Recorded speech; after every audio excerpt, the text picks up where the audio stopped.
यदि कृष्ण पक्ष है तो शुक्ल पक्ष भी है। उजाला है तो अंधेरा भी है, फूल है तो कांटे भी है, अमृत है, बोलिए ना, जहर भी है ना। यानी हर चीज के दो पक्ष तो मिलेंगे ही मिलेंगे। ऐसे ही जो भोजन करते हैं उसमें दोष वाला भोजन भी होता है और गुण वाला भोजन भी होता है। क्या कहा? गुण वाला भोजन भी है, दोष वाला भोजन भी है।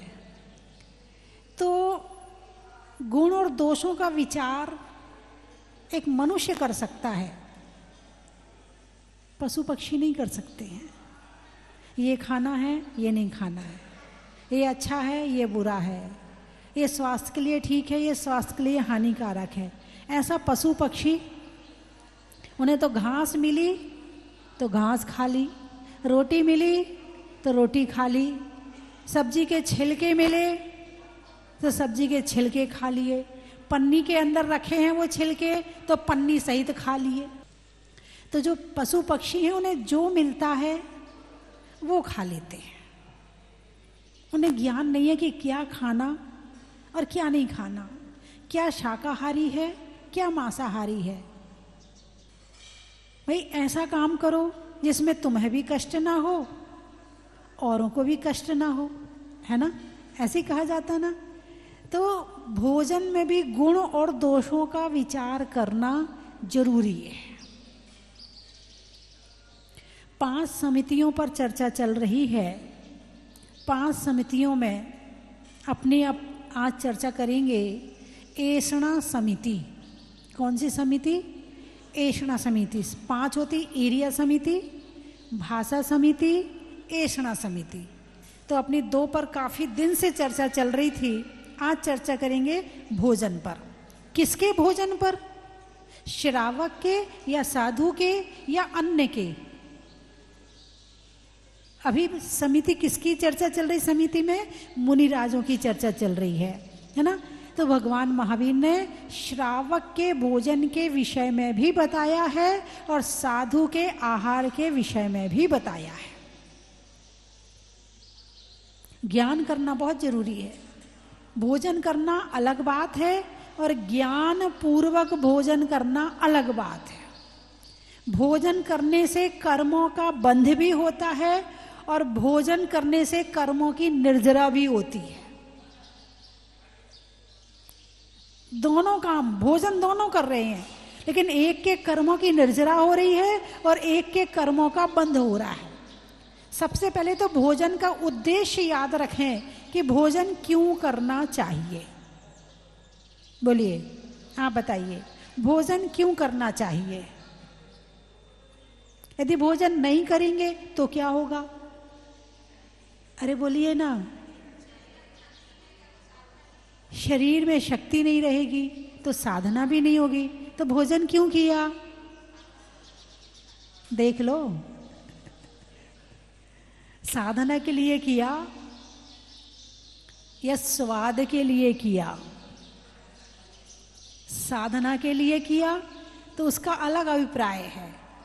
और एक होते जो जीने के लिए खाते हैं और एक होते जो खाने के लिए जीते हैं, लेकिन दोनों में बैलेंस बनाना जरूरी है। क्या बनाना जरूरी है? बैलेंस बनाना जरूरी है। इस शरीर से साधना करनी है, इसलिए भोजन करना है, उद्देश्य एक है। और दूसरा, सो के उठे बेड टी चाहिए, उसके बाद ये चाहिए, उसके बाद वो चाहिए, उसके बाद वो चाहिए। पूरा सुबह से शाम तक का चार्ट बना हुआ है। ठीक है। अच्छा, एक आहार साधु भी करते हैं और एक भोजन श्रावक भी करते हैं। साधु किस लिए आहार लेते हैं? अरे बोलिए ना, साधना के लिए। बीच बीच में उपवास भी कर लेते हैं, करते कि नहीं करते? और श्रावक सो के उठ के शुरू होता है तो रात को सोते से भी बोला दूध तो ले आ, सोने के पहले क्या करके सोता है? रात्रि भोजन का तो त्याग कर दिया, चलो कोई बात नहीं है, लेकिन रात तक चाहिए, है ना। तो दोष कहाँ है और गुण कहाँ है? मैं ये नहीं कह रही कि आप पूरा भोजन छोड़ दो, छोड़ने के लिए भी नहीं कह रहे, लेकिन शरीर का आधार भी बना रहे, तपस्या भी होती रहे, स्वाध्याय भी होता रहे, ध्यान भी लगता रहे और भोजन सही होता रहे। ये दोनों को कैसे बैलेंस बनाना है, इस बात का ज्ञान होना जरूरी है। इतना त्याग मत कर देना कि शरीर ना चले, और इतना खा मत लेना कि बीमार हो जाओ। बात समझ में आई कि नहीं आई? अच्छा, माता जी ने कहा है ना ज़्यादा नहीं खाना चाहिए, बिल्कुल कम खाना चाहिए, तो ठीक है। फिर आज से अब पता चला घर वाले कह रहे खा लो खा लो, नहीं नहीं माता जी ने कहा ना खाना नहीं चाहिए, इसलिए मैंने छोड़ दिया है। अब घर वाले माता जी, अब उन्हें आ रहे चक्कर, उठा जा नहीं रहा, माता जी ने कहा खाना नहीं। दो तरह का आहार होता है, एक मानसिक आहार और एक शारीरिक आहार। मानसिक आहार और शारीरिक आहार दोनों का प्रभाव आत्मा पर पड़ता है। आप भोजन भले पेट में कर रहे हो, लेकिन इसका प्रभाव आत्मा के ऊपर पड़ता है, हाँ या ना? जिस दिन उपवास किया उस दिन के विचार देखो, और जिस दिन आपने भोजन नहीं किया उस दिन के विचार देखो, दोनों में कितना अंतर है। तो पता चल जाएगा कि जो मटर खाते ना, मटर वो गोल गोल होती है हरे रंग की, है, पेट में जाके मटर गश्ती करती है। जैसे ही पेट में भोजन पहुंचता है वैसे ही मन उछलने लगता है, अब ये कर लो, अब ये कर लो, उसको ये कह दो, अब ताकत आ गई ना शरीर में, और जैसे ही ताकत आई तो पाप करने के भाव होते हैं। तो भोजन में बैलेंस कैसे बनाएं और दोषों को कैसे टालें? तो क्या लाइनें आई हैं छेढ़ाला में?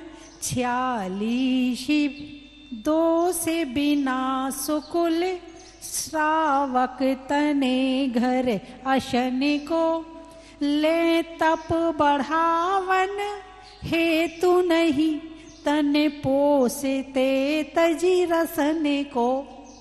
46 दोष। कितने दोष हैं आहार के? अरे बोलिए ना, 46। तो सारे के सारे दोष मुनिराज के लिए हैं क्या? नहीं, इसमें 10 दोष तो श्रावक के हैं।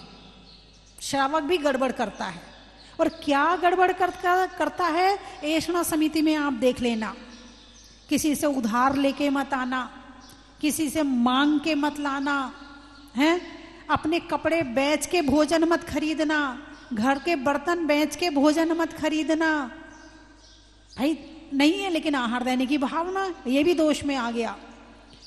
जब मुनिराज आ गए तो बार बार दरवाजा खोलना बंद करना नहीं, लाइट नहीं जलाना, पंखा नहीं चलाना, है, ये सारे दोष किसके हैं? श्रावक के हैं। और पहले के समय में बर्तन कम होते थे, तो केले के पत्ते होते ना बड़े बड़े, उनका प्रयोग ज्यादा किया जाता था, तो वो सचित होते थे। तो अब तो खैर सबके घर में खूब बर्तन भरे पड़े हैं, इतने बर्तन है कि उठा उठा के रखना पड़ता है, हैं? पहले के समय में मुश्किल से 5-10 बर्तन होते थे घर में, जो बनाने के लिए होते थे, बाकी तो दोने में और पत्तल में काम चला लेते थे। थालियां भी बहुत लोगों के घर में नहीं होती थी। आप तो बड़े पुण्यशाली हैं कि आपके यहाँ थाली भी है, गिलास भी है, कटोरी भी है, चम्मच भी है, जग भी है। अब पूरा जग आ गया आपके घर में। जग आने के बाद में पूरा जग आपके घर में आ गया है। उस समय इतने बर्तन नहीं होते थे, तो मिट्टी के बर्तनों में तो भोजन बनाते थे, है ना।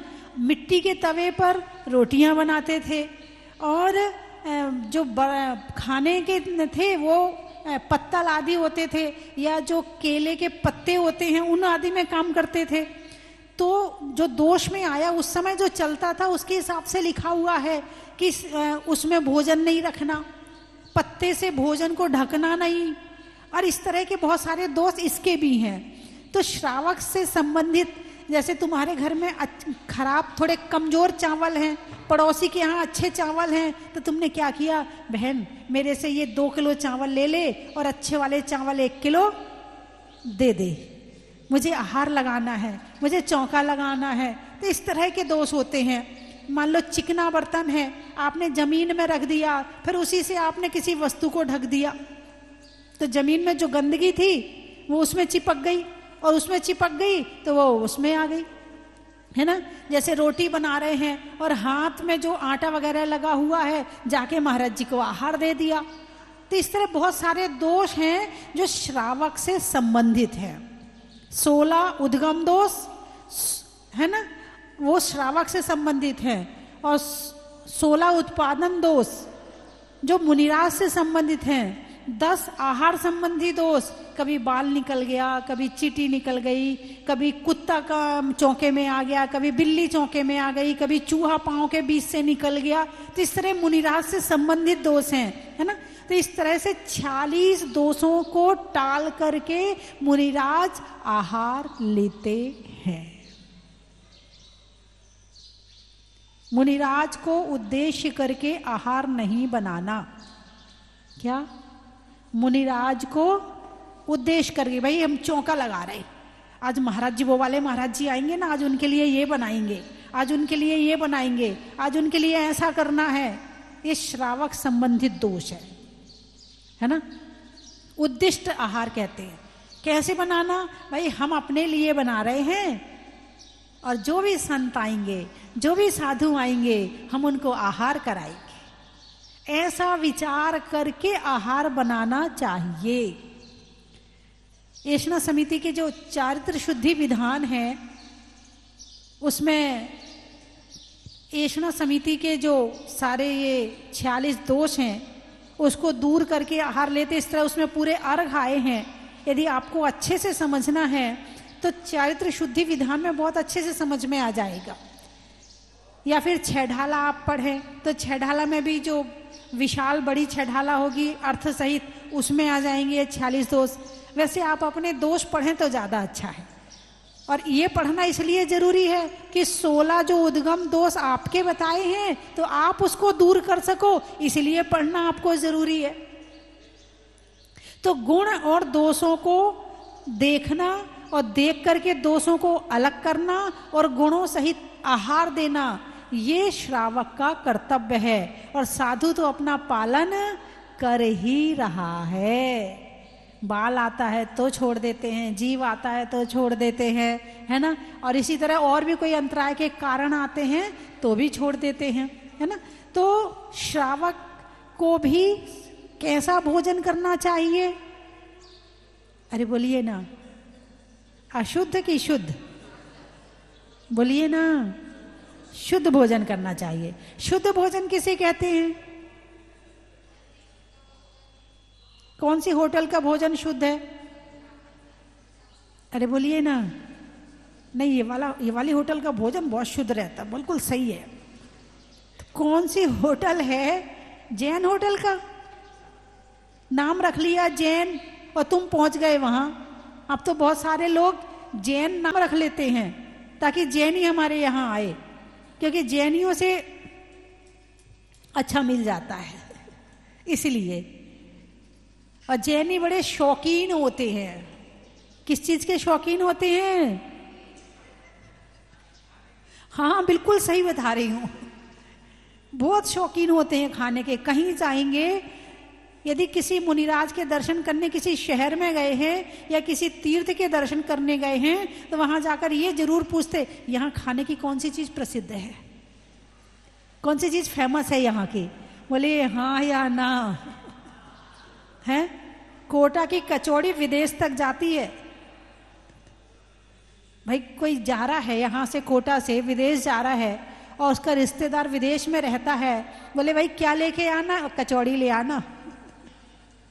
हाँ या ना? आगरा का देखो, मैंने तो कहा ही नहीं।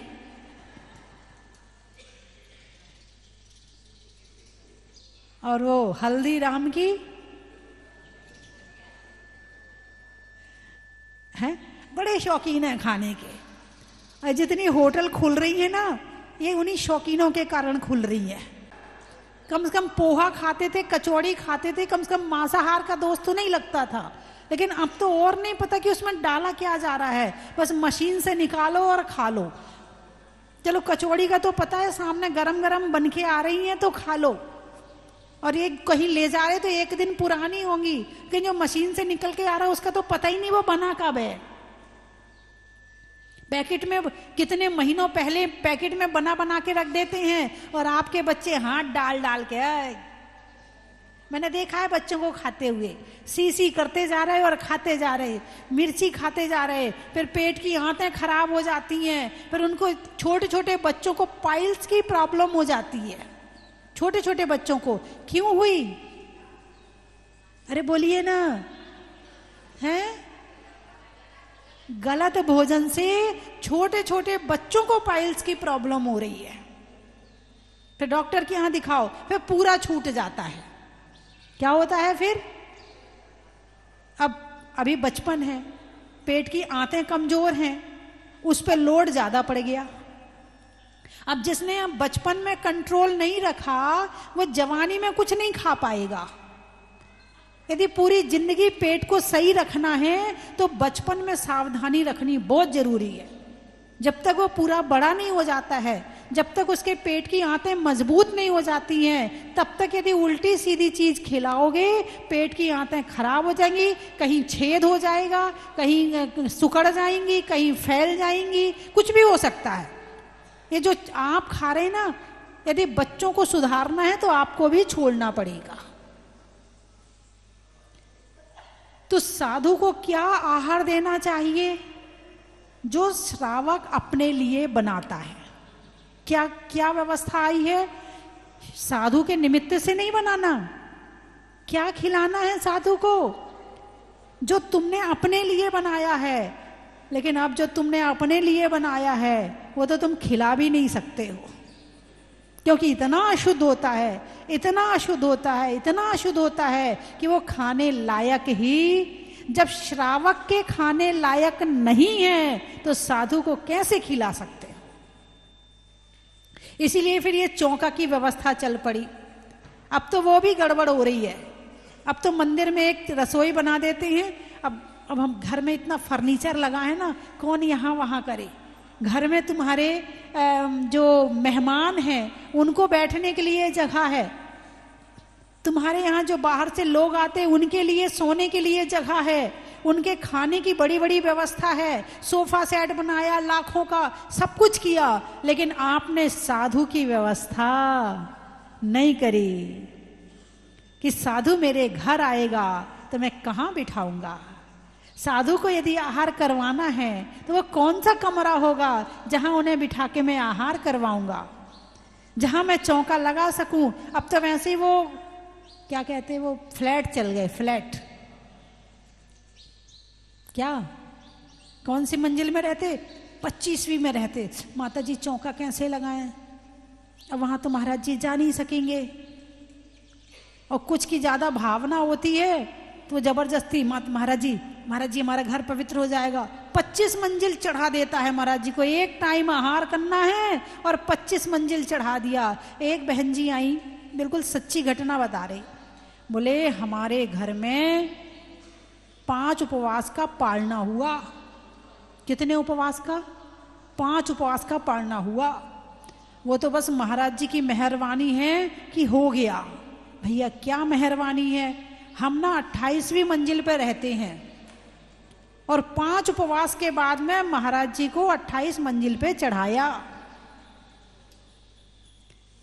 पहली बात तो ये सोच के घर बनाओ कि मेरे यहां साधु जा पाएंगे कि नहीं जा पाएंगे। पहले तो उल्टी सीधी जगह अपना घर बना लेते हो और फिर साधु को 4-4 किलोमीटर लेके जाते हो, और उनको ज्यादा इच्छा होती चौका लगाने की जिनके घर दूर होते हैं, और जिनके घर पास होते हैं ना उन्हें इच्छा ही नहीं होती चौका लगाने की। ये भी एक विडंबना है। क्या? ये भी एक विडंबना है। तो घर बनाते समय आप ध्यान रखते हो मुझे किचन कैसी चाहिए, बच्चों का कमरा कैसा चाहिए, रखते कि नहीं रखते हो? हैं, हमारे यहाँ मेहमान आएगा तो उसका कमरा कैसा होना चाहिए। आपने सबको बुलाने का इंतजाम किया, आपने संतों को आने के लिए इंतजाम किया कि नहीं किया? आपने मेहमानों के लिए सोफा सेट तो बनाए, आपने साधु को बिठाने के लिए पाटे बनाए कि नहीं बनाए?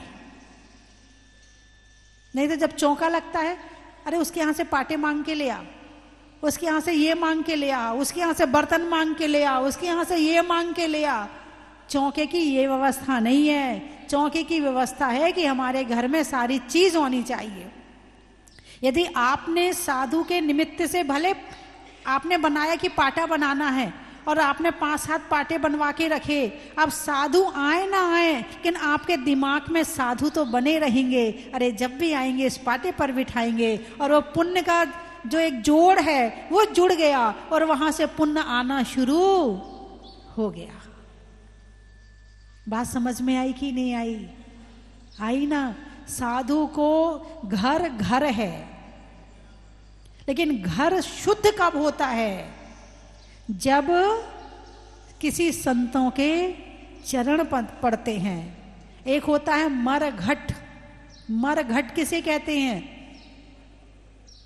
घट यानी शरीर, घट यानी शरीर, और शरीर मर जाता है तो मरघट, यही तो अर्थ हुआ इसका, हैं? तो प्रति क्षण इस शरीर में से हमारी आयु कम हो रही कि नहीं हो रही? आप जितने साल के हो गए, इसका मतलब उतने साल मर गए। वो मरना तो जब आखिरी सांस आएगी वो तो अंतिम सांस होगी, लेकिन प्रति क्षण इसे कहते हैं अवीची मरण। कौन सा मरण? अवीची मरण।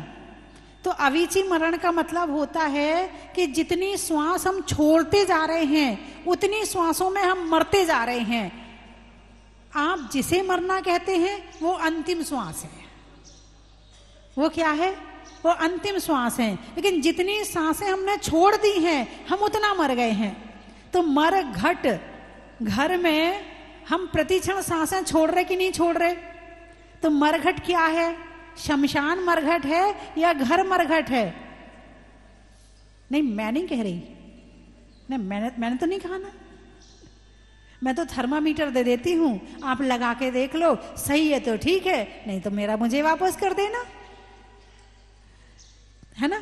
तो मरघट, घट में से प्राण प्रति समय कम हो रहे, तो घर क्या हुआ? नहीं मैं नहीं बोल रही है। यदि इस घर को घर बनाए रखना है, इस घर की शुद्धि करना है, तो संतों का आवागमन जरूरी है। और श्रावक और साधु जब तक जुड़े रहेंगे, जब तक सेवा चलती रहेगी, हैं, कब तक सूरज चांद रहेगा? जब तक संतों का सम्मान रहेगा। अब सम्मान का मतलब क्या है? तुम्हारे घर में कोई आता है तो सम्मान का क्या मतलब है? वहीं से हाथ जोड़ के बाहर विदा कर देते हो, ये सम्मान है? तो क्या सम्मान है? उसे अंदर बुलाते हो, चाय पानी को पूछते हो, उसे खाना वाना खिलाते हो। सम्मान का मतलब तो यही होता है ना। यदि तुम किसी को खाने वाने को ना पूछो और चाय वगैरह के लिए ना पूछो, लोग कहेंगे बेकार है, जरा सा भी सम्मान तो जानते ही नहीं है, इसने तो बाहर के बाहर विदा कर दिया, अंदर ही नहीं घुसने दिया। बोलिए हाँ या ना? कहोगे कि नहीं कहोगे? अब संत शहर में आए और तुमने अपने घर में नहीं ले गए, उन्हें आहार नहीं कराया, इसका मतलब, अरे बोलिए ना, सम्मान का मतलब तो समझे कि नहीं समझे? अब आपने श्रावक के लिए तो पूरा सम्मान किया, लेकिन साधु का सम्मान किया क्या? जब तक वो साधु आपके घर में ना आ जाए, जब तक वो आपके घर में आके आहार ना कर लें, तब तक ये समझना कि आपने साधु का पूरा सम्मान नहीं किया है। हाथ जोड़ना ठीक है, जैसे सबसे कर लेते, कोई बात नहीं है, लेकिन मात्र वंदनामी तक सीमित नहीं रहना। एक बार की बात है, महीनों में मई का, रजाई में रुई का, आने वालों में मुंबई का। बड़ा ही महत्व प्रभु है। की मूरत का, मनुष्यों की जरूरत का, और आने वालों में सूरत का। बड़ा ही महत्व है। और कहां से आए? अलवर, पक्षी में पर का, शरीर में सर का, आने वालों में अलवर का। बड़ा ही महत्व है। बेस बढ़ाना, बेस। गुवाहाटी, आसाम। अच्छा, व्यापारियों में दाम का, सुबह के बाद शाम का, और आने वालों में गुवाहाटी, आसाम का। बड़ा ही महत्व है। राउरकेला, अच्छा, करने में बेला का, बेला यानी 2 उपवास, करने में बेला का, फलों में केला का, और आने वालों में राउल केला का। बड़ा ही महत्व है। देवपुरी, गुजरात, भोजन में भात का, घर में मात का, और आने वालों में देवपुरी, गुजरात का। बड़ा ही महत्व है। बिहार, किशनगंज, नहीं होने में रंज का, पंजाब में पंज का, और आने वालों में किशनगंज का। बड़ा ही महत्व है। भीलवाड़ा, महिलाओं में कड़ा का, गर्मी में घड़ा का, और आने वालों में भीलवाड़ा का। बड़ा ही महत्व है। महाराष्ट्र, पूना, पान में चूना का, गाड़ियों में लूना का, और आने वालों में महाराष्ट्र, पूना का। बड़ा ही महत्व है। नागपुर, कानपुर, गाने में सुर का, पशुओं में खुर का, और आने वालों में कानपुर का। बड़ा ही महत्व है। विजयनगर, पानी में मगर का, चलने में डगर का, और आने वालों में आसाम, विजयनगर का। बड़ा ही महत्व है। इंदौर, आम की बौर का, नेता के दौर का, और आने वालों में इंदौर का। बड़ा ही महत्व है। ग्वालियर, सुनने में ईयर का, छोड़ने में बियर का, और आने वालों में ग्वालियर का। बड़ा ही महत्व है। सोलापुर, गाने में सुर का, नृत्य में नूपुर का, और आने वालों में सोलापुर का। बड़ा ही महत्व है। डिशपुर, आप कहाँ कहाँ से आई हो? अच्छा, सारे आए हैं क्या? अच्छा अच्छा अच्छा अच्छा। रिश्तों में ससुर का, देवों में असुर का, और आने वालों में डिशपुर का। बड़ा ही महत्व है। भोपाल, अच्छा, खिड़की में जाल का, पूछने में हाल का, होने में रिहाल का, निहाल का, गर्मी में रुमाल का, सर्दी में साल का, और आने वालों में भोपाल का। बड़ा ही महत्व है। हैदराबाद, अच्छा, देने में दाद का, खेत में खाद का, और आने वालों में हैदराबाद का। बड़ा ही महत्व है।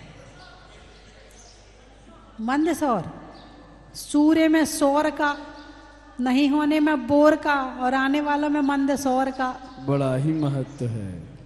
यहाँ मुनीश्वर भगवान का जो अतिशय हुए हैं वो तो सब अभी आपको सबने बताया, और आप लोगों ने सबको उसकी जानकारी पाई।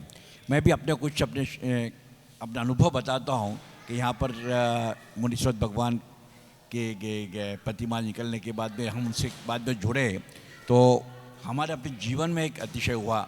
हमारे जीवन में हम धर्म क्या होता था वो नहीं समझते थे, पर एक बार यहाँ पर जुड़ने के बाद में माता जी ने जो हमें एक पद दिया पंच कल्याणक में माता पिता का, और उसके बाद में हमारे जो जीवन में जो परिवर्तन हुआ है, सोच में जो परिवर्तन हुआ है, वो बहुत अद्भुत है। और यहाँ की जो महिमा है वो बहुत अद्भुत है। मेरा आप सब लोगों से रिक्वेस्ट है कि आप लोग सब एक बार ज़रूर से जहाजपुर आएँ। सभी जगह इतना फेमस हो गया है, और पारस चैनल के ऊपर तो बहुत ही ज़्यादा फेमस है, और माता जी की ख्याति तो पूरे विश्व के अंदर में फैली हुई है।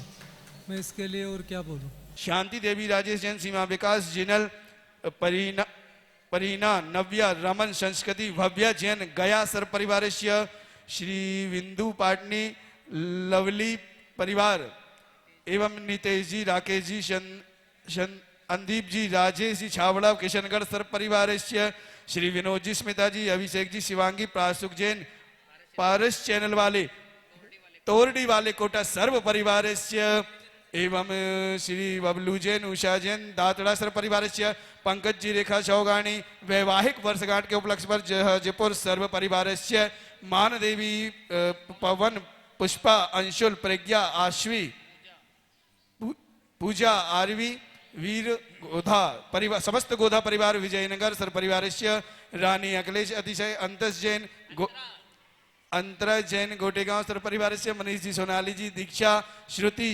श्रेया जैन करेली सर्व परिवार से दीपिका जी सुनीता जी जैन जहाजपुर की वैवाहिक वर्षगांठ की उपलक्ष्य में समस्त जहाजपुर परिवार से एवं श्री निर्वाण लालू प्राप्त करता परिवार श्री नीरा जी सुमति प्रियंका मुदित जिनम जैन बहराइच श्री शांतिलाल जी रंजना पाटनी सौरभ श्वेता भव जनेव श्री हितेश ममता मेघा सुविधि हर्ष जैन जयपुर श्री प्रदीप जैन अनिता जैन सह परिवार जिंद हरियाणा श्रीमती सुमन बाई जी मुकेश कुमार चिंतन कुमार सौमिल जी दीपिका शिविका रिया मंडलोई परिवार झाबुआ श्री फूलचंद जी पवन कुमार जी पन्ना देवी सेठी विनय विकास विवेक विशाल कुमार जी शेठी परिवार कलकत्ता मुंबई डीमापुर वाले श्री नरेंद्र कुमार जी इंदिरा देवी सुशील मोनिका विनीत विनीता जैन नोएडा श्रीमती धनकवंद जिनेश कुमार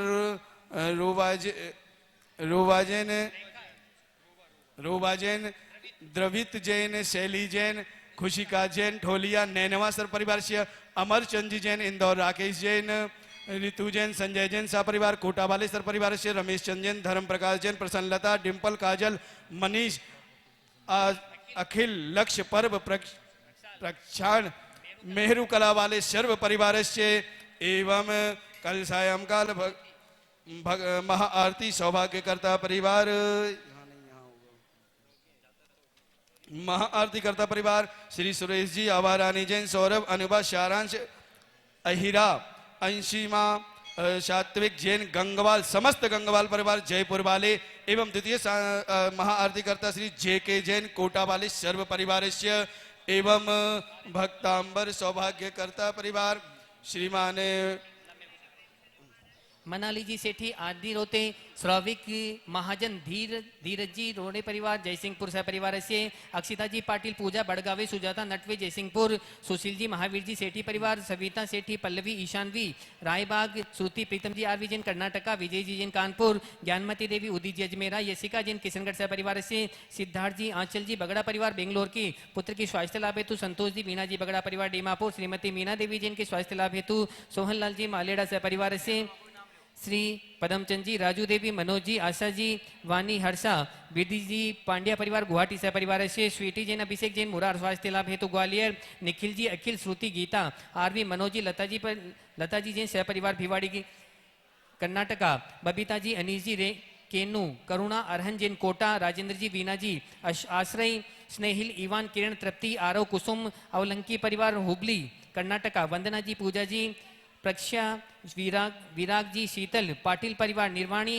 कर्नाटका निवाणी पाईगोड़ा कर्नाटका सह परिवार से कल्पना जी रोहन जी सृष्टि अर्णव अश्लेषा रिवा जी जैन कर्नाटका श्री कांति कुमार जी मंजूषा स्वप्निल सागर श्वेता अपेक्षा संची जैन रंची जैन स्वास्तिक स्वप्निल साह परिवार पुणे महाराष्ट्र सह परिवार से भक्तामर पाठ पुण्यार्जक परिवार श्री अहेंद्र जी अनीस जी केनू अरहन पांड्या परिवार कोटा उमेश मल जी राजदेवी जैन लीला देवी संजय जी आसाम जी नलवाड़ी आसाम प्रेमचंद जी विजय जी सौरभ वैजंती देवी जैन डीमापुर महावीर प्रसाद जी विकास जी वरुण जी अजमेरा परिवार कोटा विज्ञान नगर प्रमोद जी बुलबुल अंकित यश गौरव मुस्कान जैन आसाम श्री कांति कुमार जी मंजू जी शाह परिवार पुणे सुनील जी प्रीतम जी अभिषेक मौलिक पाटनी परिवार मेड़ता सिटी सुरेंद्र कुमार जी विशाल जी विपिन जी कासलीवाल परिवार मेड़ता सिटी सह परिवार से प्रतिदिन शांति धारा करता भगवान के माता पिता बनी श्रीमती रेखा जी भूपेंद्र जी हुमड़ परिवार मुंबई श्री कैलाश चंद जी माणक चंद जी रमेश जी दीपक शुभम दर्पण समाज ठोलिया बोहरा परिवार जयपुर श्री विमल कुमार जी अशोक जी संजय जी विकास जी आयुष पलक प्रतीति काव्या सक्षम अवधि समझ रारा परिवार राउरकेला उड़ीसा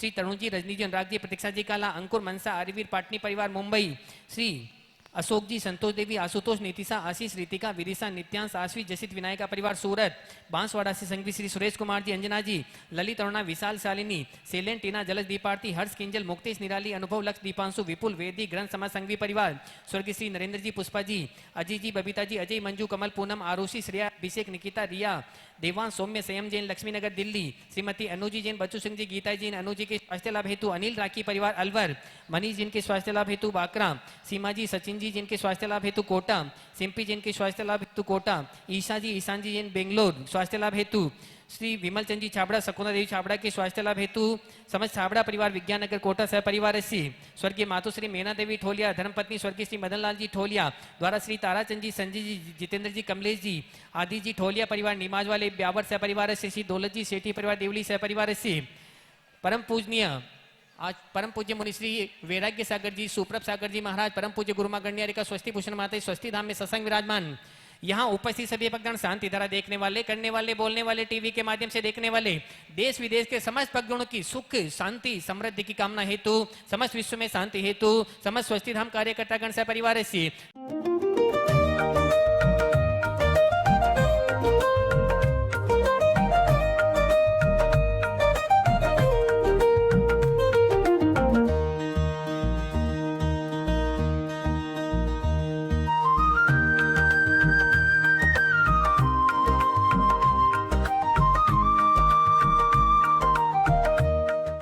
चन की थाल को सजाओ रे आज, रत्नों की थाल को भर लाओ रे आज, आओ आओ करे रे गुणगान आरती भगवन की, आओ आओ करे गुणगान आरती भगवन की, आओ आओ करे रे गुणगान आरती भगवन की।